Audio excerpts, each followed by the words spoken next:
तर नमस्कार मित्रांनो, आपल्याला जायचं होतं आपल्या शेताकडं आणि आपली जी केबल होती बोरची ती जरा बाजूला काढून ठेवलेली. त्यासाठी असं बांधणं घेतलो आणि येळा घेतलो आणि आबाने मी चाललो बघा. तर ही होती केबल आणि आपल्याला बांधमाळ करायचा होता त्यासाठी बाजूला काढून ठेवलेली. आणि ती आपल्या केबल जी होती ती आपल्याला एका कडन व्यवस्थित बांधून घ्यायची होती, वरच्या वर ज्याला धक्का लागू नये असं.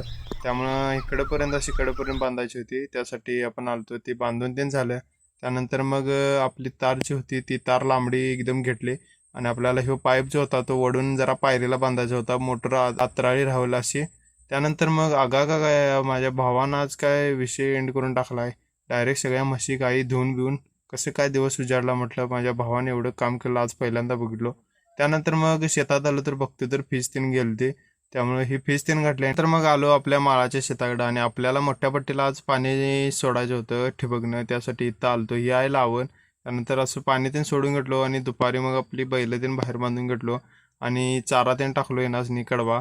आणि त्यानंतर मग आपल्याला परत शेताकडे जायचं होतं आणि आपल्याला ज्या ठिबकच्या जुन्या पाईपा होत्या त्या कुठल्या चांगल्या आहेत बघून सगळ्या टाकून घ्यायच्या होत्या. त्यासाठी शुभ्या मी आणि चिंट्या आला.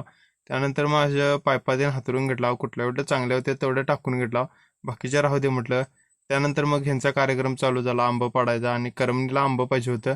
तर शुभ्यानं असं 5-6 आंब घेतल्या आणि आपल्याला पण घेतलं थोडं. आणि आजचा तो ब्लॉग इथं संपला भावानो. भेटूया आता पुढच्या ब्लॉग.